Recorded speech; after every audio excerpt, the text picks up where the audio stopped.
kejipiri mambo Yesu Kristu alikuya ndichava miriane ruvare rudorwa mambo Jesu Kristu andizoda kuzivatadzira futi nanhasiandisi kuda kuvatadzira futi mweya mutswene vangu kejipiri mambo Yesu Kristu varikuya ndichava miriane ruva rwerudo mambo Jesu Kristu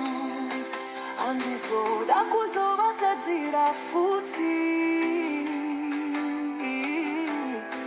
nanhasiandisi kuda kuvatadzira futi Baba Jehova Elohim vangu kejipiri mambo Yesu Kristu varikuya ndichava miriane ruva rwerudo rwa mambo Jesu Kristu andizoda kuzovatadzira futi nanhasiandisi kuda kuvatadzira futi Baba Jehova Elohim vangu kirozi nzere ngandidzotsvene dzangu